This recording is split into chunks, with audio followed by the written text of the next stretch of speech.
Hello everyone, welcome back to our channel perfect home dishes and vlogs. ఎలా ఉన్నారండి? అందరూ బాగున్నారా? మేము కూడా చాలా బాగున్నాము. మీరంతా కూడా బాగున్నారని అనుకుంటున్నాను. ఇంకా బాగుండాలని మనస్ఫూర్తిగా కోరుకుంటున్నాను. సో కొత్త వాళ్ళు ఎవరైనా నా ఛానల్ని చూస్తున్నట్లయితే నా ఛానల్లో వీడియోస్ చూడండి. మీకు నచ్చినట్లయితే, యూస్ఫుల్గా అనిపిస్తే ప్లీజ్ ఖచ్చితంగా ఒక లైక్ అయితే చేయండి. మీరు ఇచ్చే ఒక లైక్ నాకు చాలా వాల్యుబుల్. ఛానల్ గ్రోత్ అవ్వడానికి చాలా హెల్ప్ అవుతుంది. సో మీకు నచ్చినట్లయితే మాత్రం తప్పకుండా ఒక లైక్ చేయడం మర్చిపోవద్దు. సబ్స్క్రైబ్ చేసుకోండి. మన సబ్స్క్రైబర్స్ అయితే ఛానల్కి లైక్ ఇచ్చి సపోర్ట్ చేయండి. సో ఇంకా వీడియోలోకి వెళ్ళిపోదాం. ఈ వీడియోలో నేను లాస్ట్ వీడియోలో చెప్పాను కదండి, వెజిటబుల్స్ అవి కొన్ని ఉన్నాయి ఆర్గనైజ్ చేయాలని చెప్పి. ఆ పని అయితే చేస్తూ ఉన్నాను. నా దగ్గర ఉన్న వెజిటబుల్స్, అప్పుడు ప్రజెంట్ నా దగ్గర ఉన్న వెజిటబుల్స్ ఎలా ఆర్గనైజ్ చేసుకున్నాను ఏంటి అనేది ఈ వీడియోలో షేర్ చేస్తాను. ఫ్రైడే మార్నింగ్ రొటీన్ కూడా ఈ వీడియోలో షేర్ చేస్తాను. సో స్కిప్ చేయకుండా చూడండి. మీకు ఇన్ఫర్మేషన్ ఉంది అనుకుంటే తప్పకుండా లైక్ చేయండి, సబ్స్క్రైబ్ చేసుకోండి. ఇంక ఇక్కడ వచ్చేసి ఇది థర్స్డే ఈవినింగ్ అండి. నాకు కొంచెం ఫ్రీ టైం ఉంది కదా అని చెప్పి నేను ఇలా నా దగ్గర ఉన్న వెజిటబుల్స్ అయితే ఇలా మొత్తం వాష్ చేసేసి ఇలా ఆరబెట్టేస్తూ ఉన్నాను, ఒక క్లాత్ వేసేసి. సో ఇవన్నీ ఏంటంటే కట్ చేసిన తర్వాత వాష్ చేయొద్దు అని, దాంట్లో ఉండే న్యూట్రిషన్ వాల్యూస్ అన్నీ పోతాయి అని చెప్తున్నారు కదా. సో ఇంతకుముందు నేను ఏం చేసేదాన్నంటే మామూలుగా డైరెక్ట్గా కట్ చేసేసి కుక్కర్లో ఉడకబెట్టేసేదాన్ని. కానీ ఇప్పుడు ఈ మధ్యనే ఇది అలవాటు చేసుకున్నానండి. ఫస్ట్ వాటిని వాష్ చేసేసి తర్వాత కట్ చేయడం అయితే అలవాటు చేసుకున్నాను. సో ఇలా నా దగ్గర ఈ బీన్స్, మటికాయలు ఇవి ఉంటాయి కదా, ఇవన్నీ ఇలా వాష్ చేసేసి ఆరబెట్టేశాను. ఇంకా ఈ చిల్లీస్కి కూడా ఏంటంటే తొడిమలు ఉంటాయి కదా, అవన్నీ తీసేసి అవి కూడా వాష్ చేసేసి ఆరబెట్టాను. కరివేపాకు కూడా వాష్ చేసేసి ఆరబెట్టానండి. ఇంక ఇక్కడ కొత్తిమీర అయితే ఇలా అయితే స్టోర్ చేసుకుంటాను ఎప్పుడు నేను. ఈ బాక్సెస్ నేను మీషో నుంచి తీసుకున్నాను. చూసారు కదా, కొత్తిమీరలో మనం తీసుకున్నప్పుడు కొంచెం ఏమన్నా ఆ తెల్లగా ఉన్నట్టు ఆకులు ఉంటాయి కదా, అవి తీసేసి బాగుండే ఆకులు మాత్రం అలా పెట్టేసుకొని మనం బాక్స్లో అడుగున ఒక టిష్యూ పేపర్ వేసేసి అలా స్టోర్ చేసుకొని పైన ఒక టిష్యూ పేపర్ వేసి అలా పెట్టుకుంటే చాలా రోజులు ఫ్రెష్గా ఉంటుందండి. నేను ఎప్పటి నుంచో ఫాలో అవుతున్నాను ఇదైతే.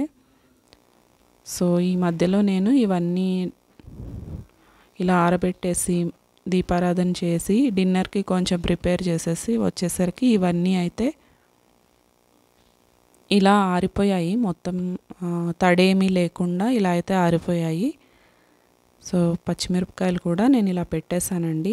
ఈ బాక్సెస్లో అడుగున ఇలా లైన్స్లా ఉండే ఒక ట్రే అయితే ఇచ్చారు కదా, ఇక్కడ చూస్తున్నారు కదా, ఇలా అడుగున ఆ లైన్స్ ఉండే ట్రే ఏంటంటే వాటర్ అది కింద వచ్చేస్తుంది ఆ ట్రే కింద అని చెప్పి ఈ బాక్సెస్కి ఉండే స్పెషాలిటీ అదని చెప్పి చెప్తున్నారు కదా. వస్తుందండి, కానీ నాకేం పెద్ద డిఫరెన్స్ అయితే తెలియట్లేదు. ఏదో కొద్దిగా అయితే వాటర్ ఆ ట్రే కిందకైతే వెళ్తుంది, కానీ పైన కూడా వాటర్ వచ్చేస్తుందండి క్యాప్ దగ్గర కూడా. సో ఆ టిష్యూ వేసి స్టోర్ చేసుకుంటే మంచిది. ఇంక ఇక్కడైతే అలా బెండకాయలు అలా పెట్టాను. తర్వాత ఇలా కట్ చేసేసుకున్నానండి. ఈ బీన్స్, మటికాయలు ఇవైతే కొంచెం టైం పడుతుంది కదా, ఇంకా ఒక 3-4 డేస్లో కుక్ చేసేద్దామని చెప్పి ఇలా అయితే కట్ చేసుకున్నాను. 3-4 డేస్ కాదులేండి, ఒక 2 డేస్లో అయితే కుక్ చేసేద్దామని కట్ చేసి పెట్టుకున్నాను. సో ఎప్పుడు అయితే నేనేం అలా కట్ చేసి పెట్టుకోనండి, ఒకసారి చూద్దామని చెప్పేసి కట్ చేసి పెట్టుకున్నాను. ఇంకా క్యాప్సికమ్ ఇలా అయితే పెట్టుకున్నాను, అవి అయితే తొందరగానే కట్ చేసేయచ్చు కదా. సో అదండి, అలా అయితే నా దగ్గర ఉన్న వెజిటబుల్స్ అయితే అలా ఆర్గనైజ్ చేసుకున్నాను బాక్సెస్లో. తర్వాత ఇంక ఇక్కడ వచ్చేసి ఇది ఫ్రైడే ఎర్లీ మార్నింగ్ అండి, మార్నింగ్ వ్లాగ్ అని చెప్పాను కదా. సో ఫ్రైడే అయితే ఏ రోజు వేసినా వేయకపోయినా ఫ్రైడే అయితే ముగ్గు మాత్రం తప్పకుండా ఇంటి ముందు వేసుకోండి. చాలా కళగా ఉంటుంది. మంచి పాజిటివ్ వైబ్స్ అయితే ఉంటాయి ముగ్గు చూడగానే. సో ఇంక ఇక్కడ నేను 5కి లేచాను. ఇంకా స్నానం చేసి ఫ్రెష్ అయ్యి వచ్చేసరికి 6 అయింది. ఇంకా అలా బయట మొత్తం అలా క్లీన్ చేసేసి ముగ్గు అయితే వేసుకొని లోపలికి వచ్చేసాను. ఇంకా లోపల కూడా ఒకసారి మొత్తం చెత్త అంతా తోసేసానండి. తర్వాత ఇంకా కిచెన్లోకి అయితే వచ్చేసాను. ఇంకా ముగ్గు వేయాలని వెళ్ళే ముందే ఇవన్నీ బయట పెట్టేశాను. ఈ పాలు, పిండి ఇవన్నీ. ఇంకా ఇక్కడ కరివేపాకు రాత్రి ఇంకా తడిగా అనిపించిందని చెప్పి నాకు అలా డ్రై పెట్టేశాను, అలానే ఆరబెడదామని చెప్పి. సో మార్నింగ్ అయ్యేసరికి తడేమీ లేదు, చక్కగా మొత్తం ఆరిపోయాయి. ఇంకా అలా బాక్స్లో అయితే పెట్టేసి ఫ్రిడ్జ్లో పెట్టేశాను. సో ఇంక ఇక్కడ మార్నింగ్ అంటే ఇంకా ఇదే కదండి స్టార్ట్ అయ్యేది.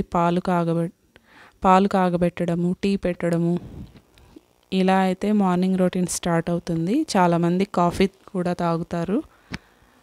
సో మేమైతే టీ తాగుతామండి. ఇంక ఇక్కడైతే హాట్ వాటర్కి కూడా పెట్టేస్తున్నాను, హాట్ వాటర్ తాగుదామని చెప్పి.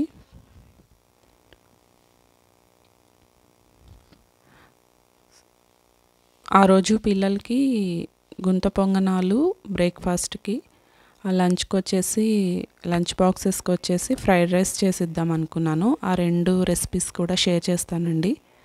సో ఇంకా నేను హాట్ వాటర్ తాగిన హాఫ్ అన్ అవర్కి ఇలా టీ అయితే తాగుతాను. నాకు మా హస్బెండ్కి పెట్టేశాను అక్కడ. ఇంక ఇక్కడ ఇది నేను ఎప్పుడు చేసే రెసిపీయేనండి. ఇప్పుడు మీరు లాస్ట్ 3-4 వ్లాగ్స్ నుంచి చూస్తున్నారు వీడియోస్లో. ఈ దోశ పిండి బ్యాటరు ఇడ్లీకి ఇదే సేమ్ యూస్ చేస్తానని చెప్పి ఇలా కొంచెం రాగి పిండి 1 గ్లాస్ అలా కలిపేసి ఇలా గుంత పొంగనాలు కూడా వేస్తూ ఉంటానండి.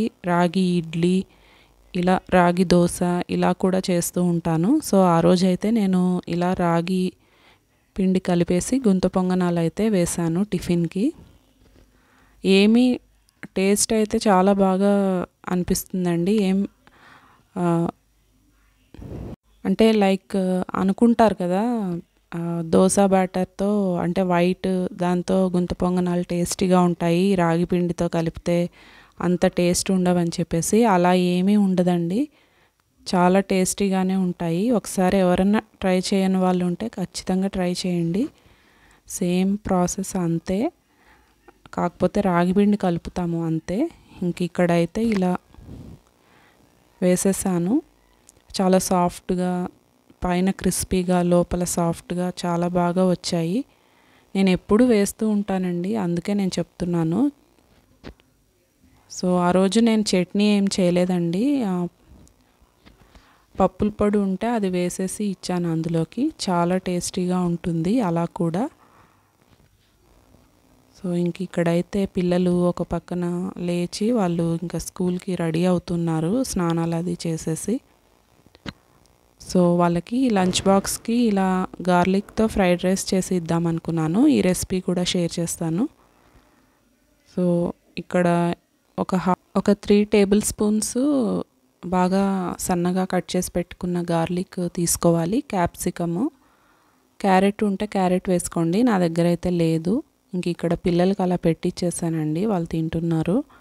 సో ఇంక ఇక్కడైతే ఇలా చూస్తున్నారు కదా, ఒక కడాయి పెట్టుకొని ఆయిల్ వేసుకొని అవి కాగిన తర్వాత ఆయిల్ ఇలా గార్లిక్ ఫస్ట్ వేసేయాలి. గార్లిక్ ముక్కలు వేసేసి కొంచెం బాగా రెడ్గా వేగనిచ్చిన తర్వాత ఇలా క్యాప్సికము, క్యారెట్, బీన్స్, కట్ చేసి పెట్టుకున్న పచ్చిమిరపకాయ ముక్కలు ఇవన్నీ వేసేసి 1 స్పూను సోయా సాస్ వేసి తర్వాత ఒక 1 మినిట్ అలా కలిపేసి ఉడకబెట్టుకున్న రైస్ వేసేసి కొంచెం సాల్ట్, పెప్పర్ పౌడర్ వేసేసి కలిపేయడమేనండి.